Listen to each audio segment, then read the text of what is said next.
Olá, pessoal! Mais um vídeo para alimentar a sua alma. E hoje o vídeo é especial, hein?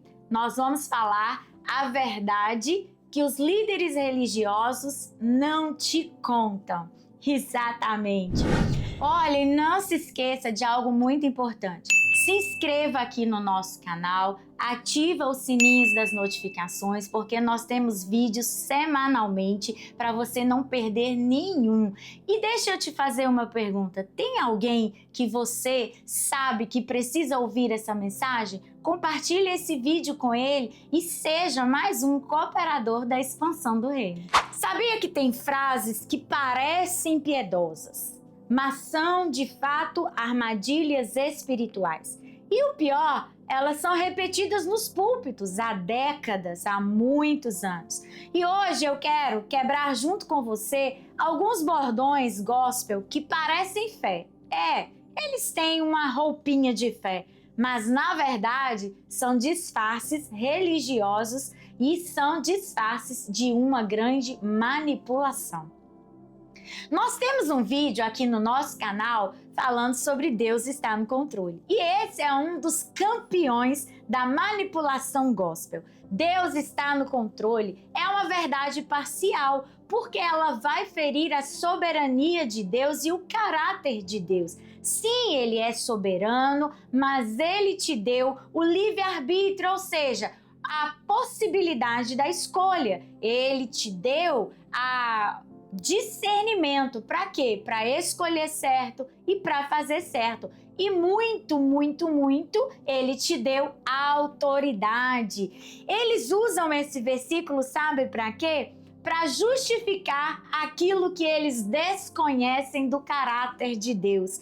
As tragédias que eles não conseguem explicar, as mortes prematuras que eles não sabem o que falar, as ações humanas que eles não conseguem decifrar. E aí o que eles dizem? Deus está no controle. Essa é a frase dos inertes, dos passivos espirituais e de uma religiosidade transvestida de fé. Olha, esse daqui vai fazer tremer as bases. Não toque no ungido. Quem aí já ouviu essa frase falando sobre um líder religioso como o ungido de Deus? Você não pode tocar no ungido, você não pode falar do ungido, você não pode sequer questionar aquilo que está sendo falado. E sabe qual que é o texto que eles estão usando para isso? É um texto muito conhecido que está lá em 1 Samuel, no capítulo 26, nos versos 9 a 11. Ali está falando especificamente de Davi poupando a vida de Saul. Não está falando sobre uma blindagem para líderes diante de um confronto. Exatamente. Deus não está falando nesse texto que o ungido não pode ser tocado no sentido de você tocar ou confrontar um líder religioso. Não. Aqui o contexto é: Davi, você não pode tirar a vida de Saul. E por quê? Porque Deus não poderia permitir que o rei que ora ele ungiu se tornasse ali naquele momento o assassino de Saul. Olha bem, um texto usado fora do contexto para gerar um pretexto de blindagem de liderança. Isso é o que mais nós vemos na igreja gospel de hoje, na igreja que se diz evangélica, mas que de evangelho não tem quase nada.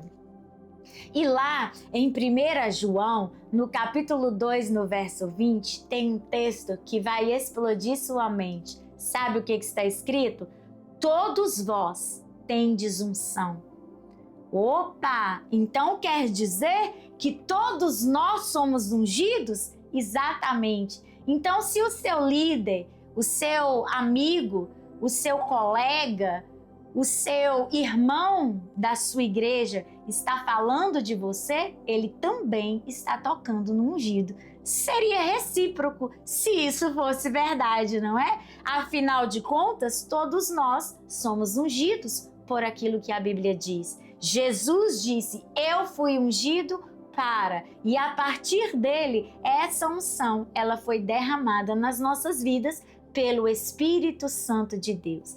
Então, esse não toque no ungido é só mais um versículo fora do contexto, gerando um pretexto para que você nunca conteste aquilo que está sendo falado nos púlpitos. E olha que tem mais um texto que é muito bom e mais um jargão gospel que eu quero desmistificar com você. Era o tempo de Deus. Não aconteceu porque não era o tempo de Deus. Ou aconteceu só agora porque esse era o tempo de Deus. Eles estão se baseando no livro de Eclesiastes, né? Que tem um tempo para semear, um tempo para chorar, um tempo para sorrir, um tempo para abraçar. Na verdade, esse texto não tem nada a ver com o que é falado. Era tempo de Deus.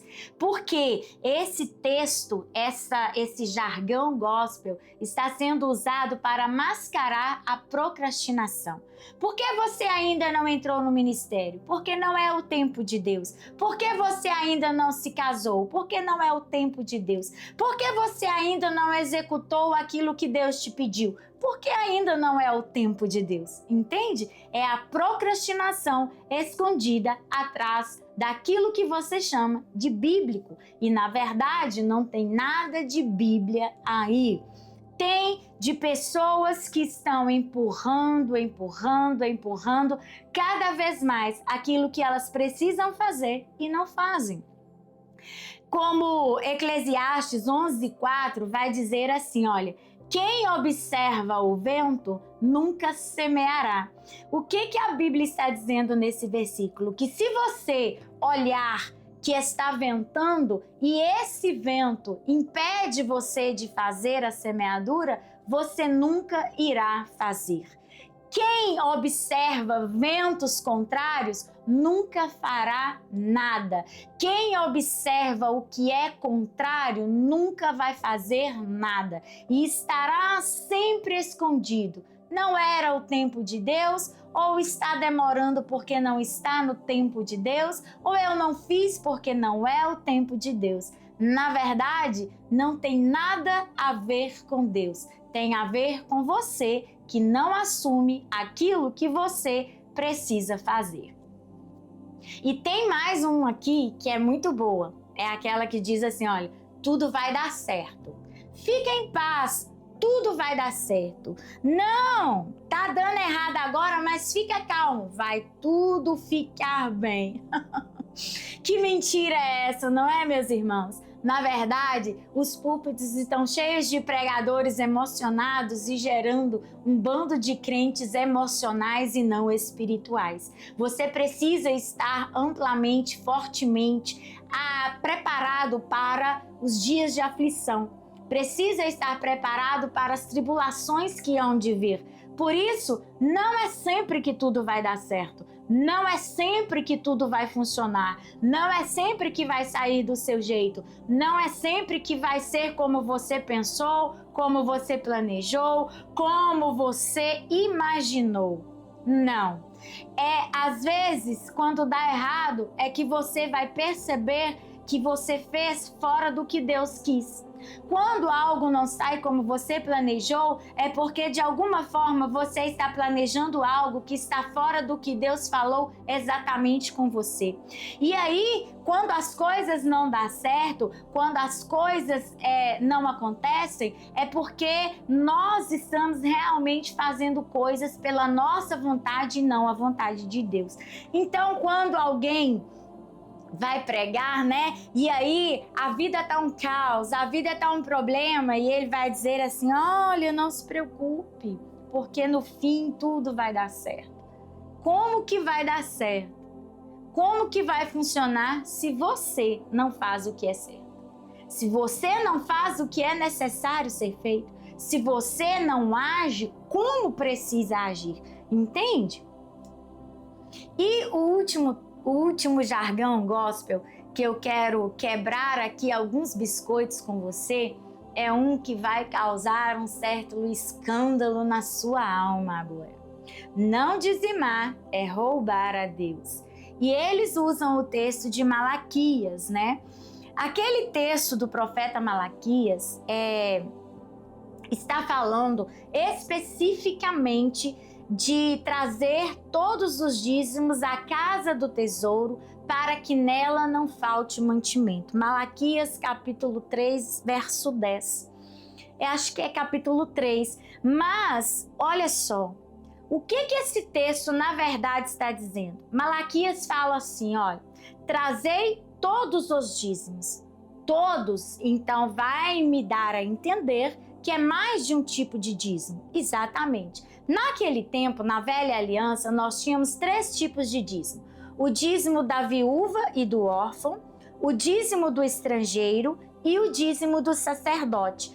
Todos esses 3 públicos eram alimentados pelo dízimo que era trazido pelas pessoas ao templo. Então eles levavam esse dízimo ao templo, era convocado as viúvas, os órfãos e todos os estrangeiros que estivessem em Jerusalém naquele tempo para se alimentarem junto dentro dos portões do templo. Exatamente o contexto que Malaquias está dizendo. E aí ele está falando assim, vocês estão roubando porque não estavam levando todos os dízimos, ou seja, alguém estava ficando sem alimento. Esse texto não pode ser usado na nova aliança. Ele não cabe no Novo Testamento, ele não cabe na nova aliança, porque ele está falando especificamente do dízimo da viúva e do órfão, do dízimo do estrangeiro e do dízimo do sacerdote. Jesus não estabeleceu nenhum dízimo.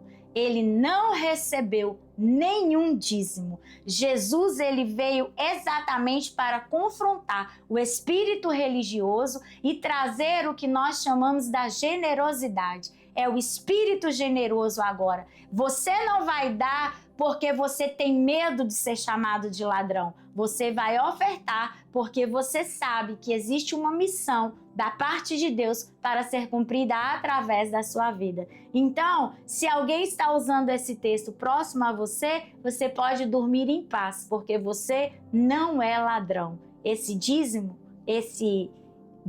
usado aqui é lá, do povo do Velho Testamento, e você não está mais lá.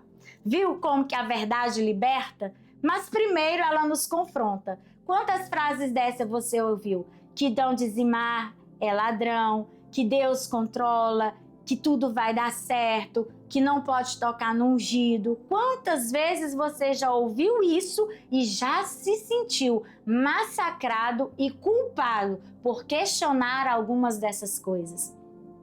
Porventura, você já não foi chamado até mesmo de rebelde por questionar alguma dessas frases? Possivelmente que sim. Mas sabe o que Deus quer com você hoje? Abrir os teus olhos para você discernir o que é a sã doutrina e o que é a manipulação. Reino não é controle, é consciência.